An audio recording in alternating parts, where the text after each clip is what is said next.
Hey, so I have pulled my box of tricks out, my magical box. It's just one box so far. I've got loads more in the garage, but there's some amazing games in here. Like, there's some amazing games, and I had to limit myself to talk about 3 of them because I don't want these videos becoming like full-length documentaries because you'll get really bored listening to me. And they're all in quite good condition, so there's a few different ones I've got. There's some Mega Drive games in there. I've also got some N64 games, and there is a SNES. I don't think the cartridge is in there. There's I've got the box for it, so I'm hoping the cartridge is somewhere else. But I just thought it would be good to pull those out and have a look at them with you. So one of the first ones I've got is Street Fighter 2. It's the Special Champion Edition. That one was released in '93, I think. I absolutely love Street Fighter, and you're going to say this about every single one I pull out. I'm going to be like, I absolutely love it. I do. I just love my computer games, but yeah, I loved Street Fighter so much. I always played as Chun-Li because there's a massive underrepresentation. Fortnite's gone a long way to resolve this issue with the gaming community. Massive underrepresentation of female characters, and there always was. And as a young girl growing up who used to get bullied for playing computer games because I was a girl, to have female characters and female leads in them, I always went for them. So Chun-Li, loved Chun-Li, and then obviously later down the line they introduced Cammy as well, but it was still, there was 2 of them versus however many other characters there were. I mean, in this edition there's 12 characters, isn't there? There's 12, and there was Chun-Li. I'm a little bit of a cheat when it comes to fighting games. The combinations and stuff, especially now, I can't do combos on on any games really because of the way my nails are. I press about 13 buttons at once. It's ridiculous. I've never been that brilliant on them. So things like Mortal Kombat I used to enjoy, but I could never do the finishing moves and stuff and the fatalities because I just could never get them right. So I always opted for characters who had a repetitive one. So Chun-Li does her kick, doesn't she? So you'd also play Blanka with his electric shock. That was another one. Used to piss my brother off. And E Honda as well, and fast punching. So those were the characters I tended to lean towards, just because, well, I guess it's cheating really, isn't it? That's all I could do is button punch. But I'm fast at punching buttons. I can do that. I can do the same thing again and again and again. But yeah, I'm pretty impressed with that, and that's all in there as well. Like, that's got the manual and everything. So that's one that I've looked after. But I remember having to save for a long time for this special edition. I don't know how much it would have been, but it was a lot of money back then for a kid. 93, how old would I have been? Would have been 10. I must have saved forever to get that. But yeah, I was really, really pleased when I managed to get my paws on that one. Great game. And the next one I squeaked. I was voice noting a friend when I pulled this one out of the box. It's Tasmania. Do you remember this one? He's one of my favourite Warner Brother characters anyway. I love Taz. But this game was awesome.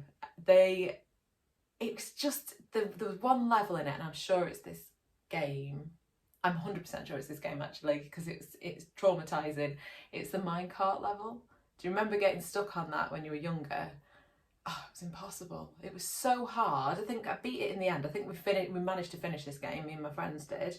But that minecart level had us stuck for ages and ages. Yeah, I loved that one as well. So there was a little squeak again, cartridge. I've got the manual in there as well. They've been pretty well looked after. And the last one I'm going to talk about today is one of my all-time loves. I've said it in one of my previous videos. It's Sonic. When this game came out, I was buzzing again because we've got the addition of Knuckles in this. But it was kind of bittersweet, this one, because they were a bit, I don't know, back then we didn't have much money growing up, and it was a bit of a jip because you got Sonic 3, which I liked as a game, and it was the first Sonic game that you could save on, wasn't it? Where you could save your progress, at least to the start of the chapter that you're on, or the zone you're on. Chapter? Where's that come from? The zone you were on. And it would record your progress in terms of how many emeralds you've got and what have you. But as you were playing as Sonic and Tails and going around the levels, there was bits that you couldn't get to, and it was really frustrating. And then it transpired that you needed Sonic and Knuckles, so you had to buy the second cartridge, didn't you, to plug Sonic 3 into. And yeah, it's a little bit of a jip really, wasn't it, that? Because the game itself, even the finish, the ending sequence on that, when you've done the, is it Launch Base Zone? Is it called Launch Base, the last one? When you finish that, and then you just jumped out at the screen at the end, you're like, is that it? is that all I'm getting? And then they released Sonic and Knuckles, didn't they? So you plugged it in and it unlocked the whole, the massive game. And it was when, I was really pleased about that, because Tails could be Super Tails when you got the Super Emeralds. So you couldn't do it, could you? You got all the Chaos Emeralds and he still just stayed as Tails.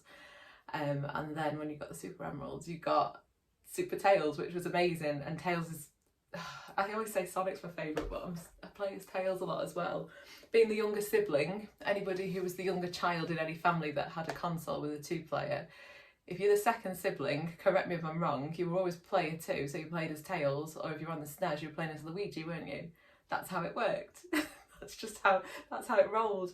But yeah, so Sonic 3, again, I do love it. I love Sonic 3 and Knuckles. I think of all of the Sonic games, I don't know if I can say this out loud because I don't know if it's true, I like Sonic 2.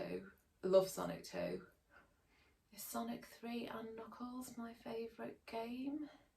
I quite liked it. I think I played it the most because of the saves on it, and you could save and then go back round and play it again as Super Sonic or Super Tails or Super Knuckles.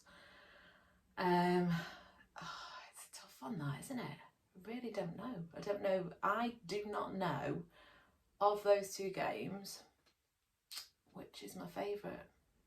Really not sure.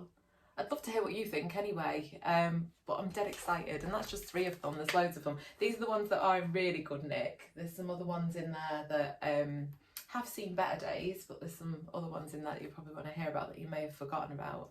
But I've just been opening this box and squeaking, making like squealing noises every time I take something out of the box. But yeah, so I stay tuned. What even is that? Stay tuned for more.